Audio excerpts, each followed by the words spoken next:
I do believe we are broadcasting live on our YouTube channel, which is linked to our Facebook page. This is the Marion County Night Academy Site-Based Council. My name is Sarah Brady. I'm the principal at Marion County Night Academy.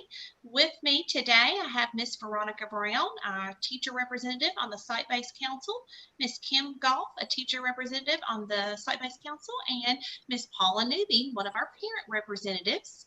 I'm going to go ahead and screen share. Hang on just a second. I'm getting feedback.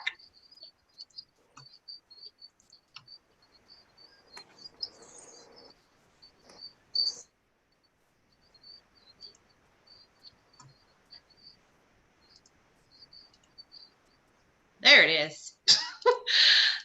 It pulls up in Internet Explorer, and I'm usually running on Google Chrome, so I had to pull that off. So let me do a screen share real quick and pull up our agenda. Can you all see? Do I need to make this a little larger? Probably. There we go. Is that a little better?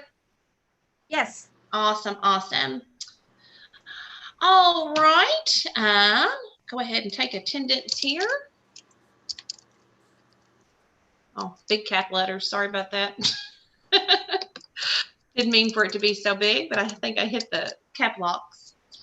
Our agenda today, we'll have some brief discussion around some different things. One of them is instructional rounds in the virtual setting, just some end of semester strategies for students that we're looking at right now, additional supports for students. Most of this today is just putting ideas on the table and discussing what ideas have come up with.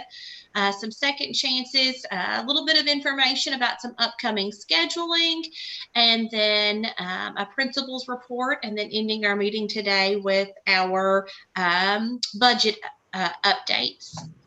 We are a regular meeting, so we could amend the agenda if needed, or we can go ahead and approve. I motion to approve the agenda. I second. There. Computer's smarter than I am. Knows what I want to type. Right, I do have the minutes attached here at the end. I'll scroll on down. So last month we met on November the 16th. We did meet virtually. We talked about our school improvement plan and got that finalized and approved, in our emergency operations plan. We talked about our distance learning and some of the holiday things that we had started, and I can update you. We've got 3 of our 4 holiday gift baskets given away. They've been really well received. We have done our movie night and our game night and our cookie making kit. And then this Friday, we are doing a drawing for the last 3, which is with our gingerbread making kits. So that's been fun. It's just been something small to just add a little bit of cheer. We also, since our last meeting, we had another idea, and that was to take the Dream Bus out and visit some of our areas. Miss Brown has been with that today. They went to out to Bradfordsville and Raywick and Brookhaven and the Hamilton Heights area. Do you want to say a few words about that, Miss Brown? It was just, I was sharing with Ms. Brady earlier today that, you know, the kids, especially the kids, were just so happy to see us when we arrived with the bus. Some of them even followed us as we were making our turn to stop and get ourselves situated. So they were very appreciative of what we were, you know, of why we were there, and very kind. Was the bus able to play music, Miss Brown? Yes. Okay. Yes. It wasn't kind of Christmassy music, but it was kind of in the theme. But unfortunately, it was not, you know, carols or anything like that. But it was songs that made you move, especially at this time because it was cold. So we had to find, you know, ways to keep us warm. Yes. And the team that went out today were dressed really festive, and they handed out kind of do-it-yourself Christmas ornaments. And I wore this. It was really cute. So they looked adorable. They handed out some Christmas ornaments and candy canes and hot chocolate. So it was a small thing. And we didn't, we did that for Night Academy students, but it was any student, any kid that showed up. I mean, we bought extras. Aaron Pittman, who's our family resource, helped coordinate that and helped fund that. And of course, she's the family resource at the high school as well. So it was just, anybody that wanted to come and meet the bus today. So we've had those things going on. We've had a gingerbread house challenge for students that the student council has been running, and we've had several students participate in that, and that kind of wraps up this week. We've had our team leadership decided to do a food drive. They made a goal of 1,000 items to give to our 21st century food pantry. And Miss Erin was counting last Friday. I'd say they're around the 500 or 600 mark. So they're putting out information about that every week. And then we've been doing some stuff with the staff, the 12 days of Christmas, just to kind of keep things upbeat and positive this time of year. So even since our last meeting, we've had other ideas that we've been able to do. So it's been really fun. If you all are okay with the minutes, I can get a motion to approve, please. Motion to approve. Paula, if you got that second, Paula, I'm watching you. Okay. I'm watching you shake and try. I appreciate it. All right, so a couple of things, instructional rounds in the virtual setting are really hard. We have used instructional rounds at Night Academy to help our teachers grow and to help us kind of smooth out and even out the pockets of different things that happen. A lot of times teachers spend a great deal of time in their classroom focused on their kids in their classroom. They don't have time to leave and go visit and see what their colleagues are doing. So instructional rounds have been something we've used in the past where I've organized it. It's a big day. It's a big event. Teachers, I get substitutes. Teachers are able to leave their classrooms and go visit their teacher friends and watch what they're doing. And then we debrief. We analyze what we see. We decide what our next steps are. So it's been something that we have used in probably the last year and a half or so. We've been working on that I've got a lot of positive feedback. That is very difficult in the virtual setting. I mean, we could ask teachers to visit other teachers' virtual classrooms, but they are teaching their own, and there's not a real good way to get them out of that. So one of the things in lieu of visiting other classrooms right now, Miss Leanna Van Dyke, our instructional coach, is working on 90-second videos. Miss Goff has already made one for us. And during our faculty meeting last Friday, Ms. Van Dyke featured 3 videos that our teachers had made showcasing something a tool they're using, a success strategy that they're having. The other teachers were able to watch those and then know that if they needed any other support or any other information, they could reach out to that teacher. And then we broke out virtually and had discussions around some topics that teachers are often talking about: how to motivate students, how to get students to complete their assignments and do their work and log in. And they were able to share with each other. So that was just kind of the tip of the iceberg. I wasn't calling it instructional rounds with the staff because technically they're not. But I do think there's still room in this environment to learn and grow from each other, which I think is the whole heart of what instructional rounds are trying to get to. Miss Brown and Miss Goff, you were a part of those breakout sessions. How did you feel about that? I know, like I said, it was just kind of the tip of the iceberg. How were they for you all? What was your vibe with that? It was good to kind of hear and see what others were doing, and then to go back and look even through what the other groups had said. So, yeah, I feel like some ideas were shared. Definitely. I agree with Ms. Goff. The teachers that I work with, they had good ideas of what they were doing already in the classroom. So we were able to type that up and see what other groups were doing as well. We do have, and I think it's part of my principal's report later. Yep, we do have a staff development day for January 4th. I know some of that time will need to be used for teachers to be in their classrooms working, or however that looks, on setting things up for January and making sure that they've got things aligned and ready to go.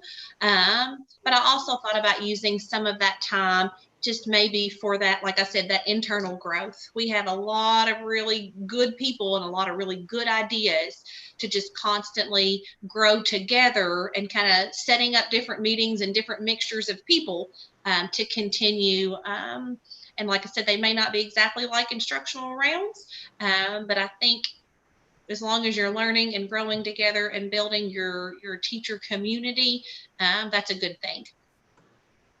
Any other thoughts with instructional rounds, or just kind of growing together as a school? All right. End of semester strategies for students. So typically the semester ends at Christmas. Because we start, at the beginning of August, and it ends right here at Christmas time. And then after Christmas, we have a new semester. That is not the case this school year. We will end this semester on January the 22nd. So we will have 3 weeks in January that are still belong to this first semester. So students aren't actually done with their current classes. They still have 3 weeks after Christmas. And then after the January 22nd date, they will start 4 brand new classes. So some of the things that we have going on right now, currently, we are still having small group instruction. We started that before Thanksgiving, and we still find that bringing kids in the building for small group instruction is the best thing we can do. That's starting to evolve a little bit. Some of the teachers are starting to reach out a little more and have more like tutoring sessions versus somebody just to hold them accountable to complete their work. But we are still bringing students in and having staff members talk to them, encourage them, print things out for them, show them where their missing assignments are, and just help. We do have some virtual ESS and some teachers that are starting to talk about having some small group ESS. And we've been doing a lot of home visits. Of course, we've been making phone calls this whole time, but we've been trying to target more students with home visits and just go there and see. And basically our question is, every time we go, how can we help you? What can we do? How can we help? What's not working? What can we fix? What can we make better? We still have some students that aren't experiencing a lot of success in this virtual setting for a variety of different reasons. So we're hoping that the combination of those things will help bridge the gaps for some students. Some things that we have talked about for additional supports. We are scheduled to come back in person January 5th, but I think that decision could change. It just depends on the condition of our county and our teachers at that time. One thing that we have had in place, and I want to continue only on a greater scale, is something that we called catch-up coaching. And we started it right before we went out on this second round of distance learning. So catch-up coaching is a targeted, set aside time for students that need support. My thought is, if we come back on January 5th, that we will take that short week, the January 5 through 9, that Tuesday through Friday, get everybody back acquainted.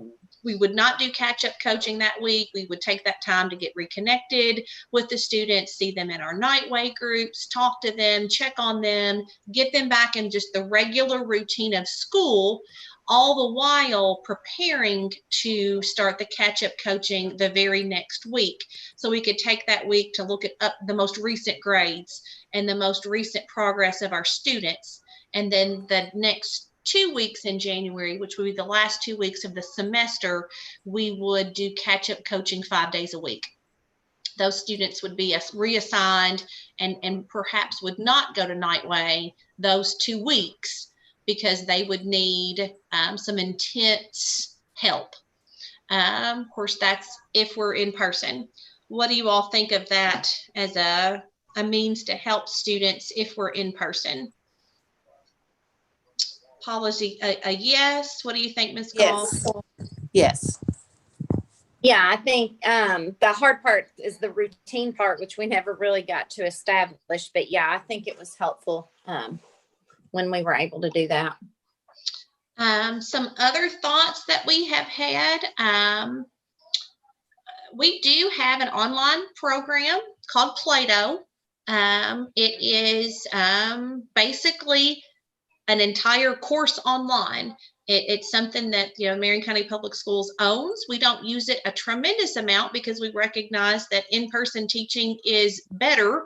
But our thought is if a student does not pass, we'll just say a math class. Let's say we have a freshman student that doesn't pass their math class, that we could use Play-Doh.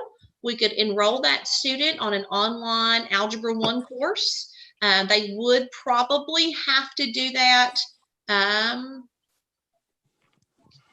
initiate that themselves. You know, they wouldn't go to class to do it. They would just have it.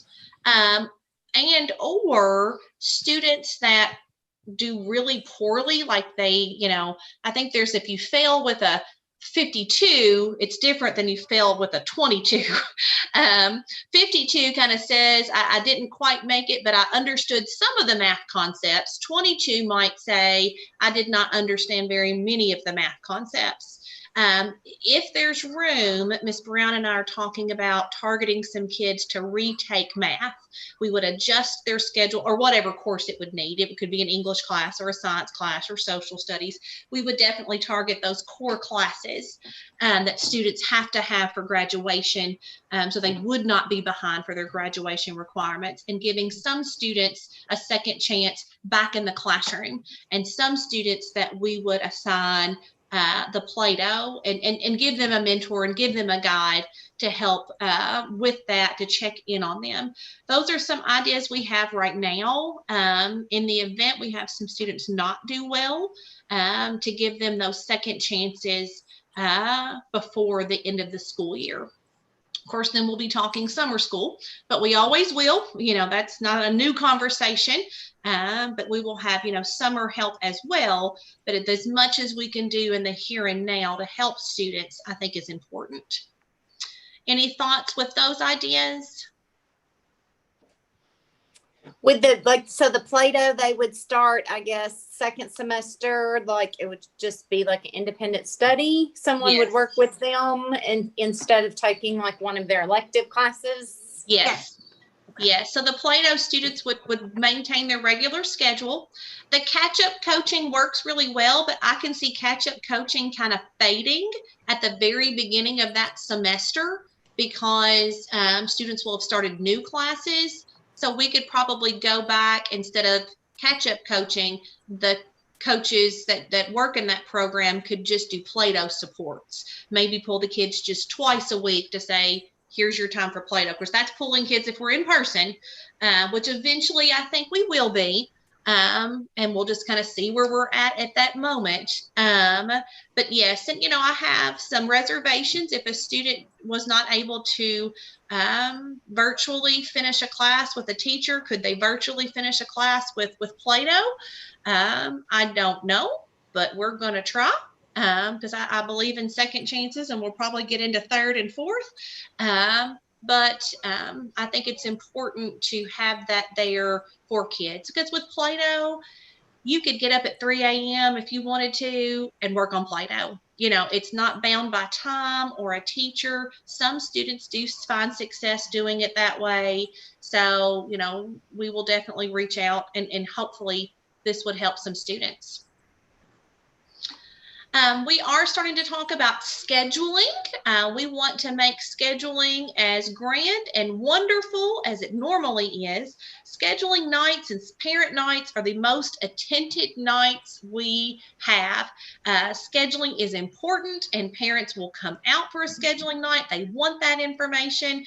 Our past scheduling nights have had hundreds of people come through. So we want to be able to do that. If we're still virtual, I think we'll do it virtually. Even if we're in person, I think that's going to be a lot to ask to bring hundreds of people into the building, even if we're still virtual. I mean, even if we're in person with the kids. So we are talking about doing, we haven't got it all nailed down, but doing kind of a scheduling blitz and using our social media and our email, maybe even doing a live event in the evening where parents can view and call in with questions or type in the chat box with questions.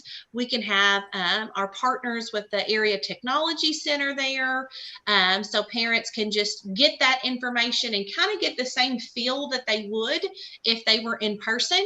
And then Ms. Brown is coordinating little videos like for our students to watch so they can see what like the business pathway looks like, or what it looks like in the machine shop and automotive, and just to hear about those classes, especially because we cater to that freshman level, just starting high school. It's important for them to understand those pathways and select classes that they need.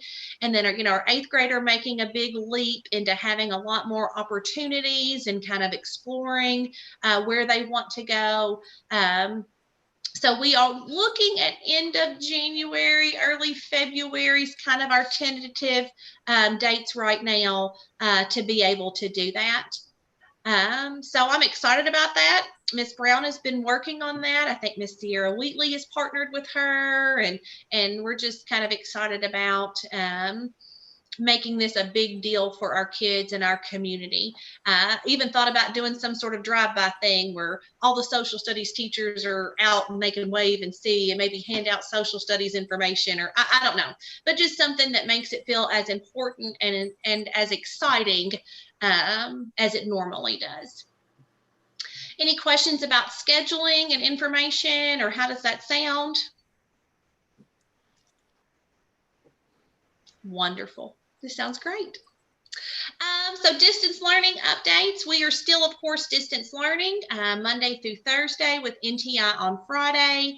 I'm sure we will be updated before Christmas break is over about what that looks like in January.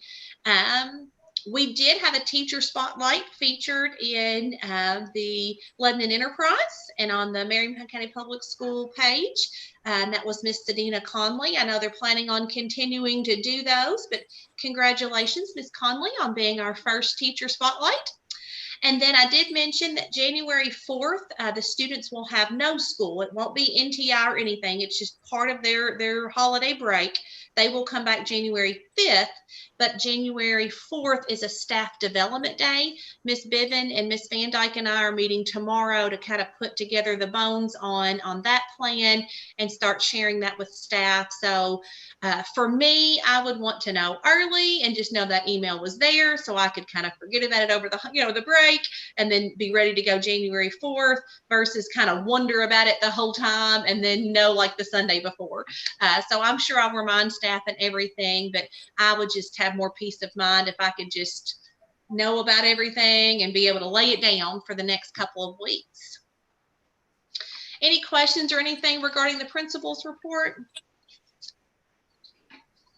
So they are, they'll make a decision before break is over as to whether or not that first week will be back in person or not. That's what I'm hearing. We'll have to have some sort of update, I would think. But I don't know a whole lot. We haven't had, like there's no date. Like Miss Slosher hasn't said, I'll let you know by such and such date, because it's just too early to call it. She'll have to even see, how the staff is. Because even if the county goes down, but our staff is still quarantined, and when we don't have, enough staff to conduct, so all that is taken into consideration. So I think it'll definitely be later in the break before we find out anything for sure. I'll go over our budgets and our operational funds. We do still have $34,240. That's our biggest account. We've only spent about 38% of that. Normally this time of year, we've spent 60% of that, 70% of that. It is getting spent slower. Some of it's because the district paid for some things, some technology things that we needed across the district.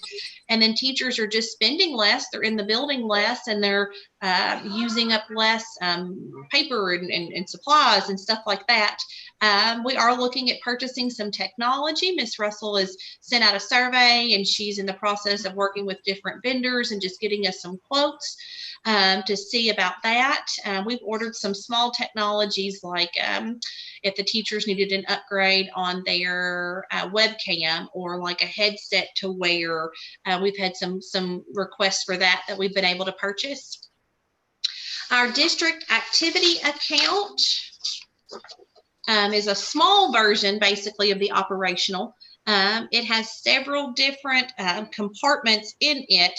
There's a general, and there's only about $479 in the general account, but it also has library in here, an athletic account, some different things, subtotal, like all the little categories, and its final budget is, or final total is $16,741.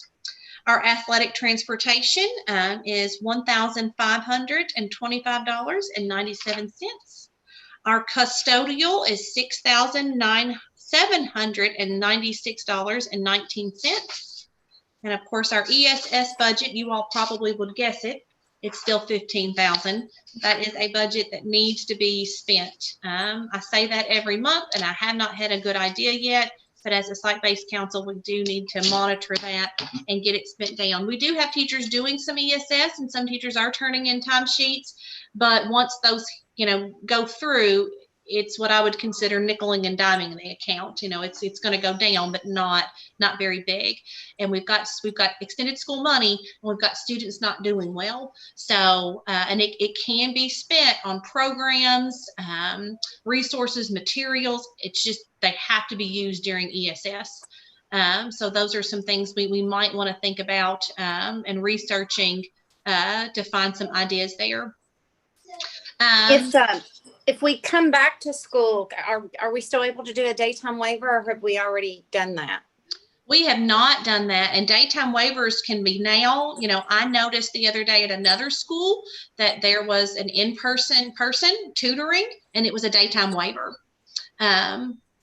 So if we had somebody interested in daytime waiver, they could do some small groups for us right now. They could do tutoring sessions right now. It's just finding, I've made a few phone calls of the people that I know, and they're not interested right now. But if we could find some people with daytime waiver, yes, they could go ahead. They could do virtual sessions, or they could set their own schedule and do in-person tutoring, which I think would help the students a whole lot.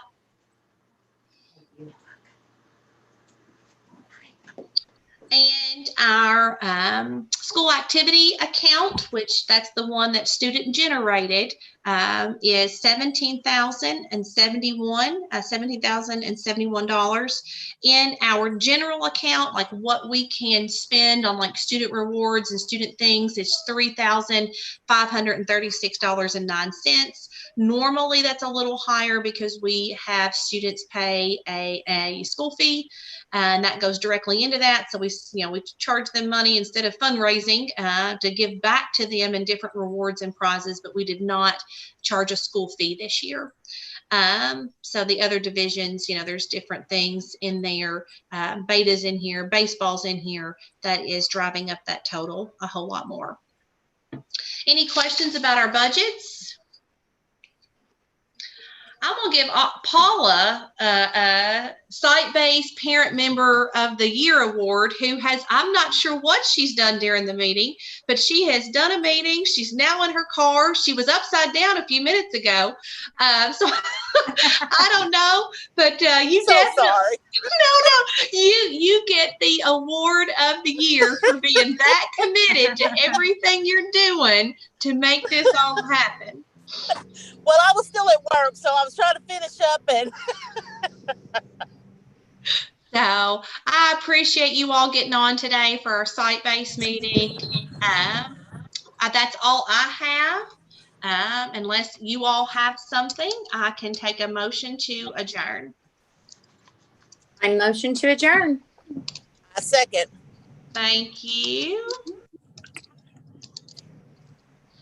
I appreciate that. Thank you all so much and have a very, very Merry Christmas. You too. Bye bye. Thank you. Bye. Bye.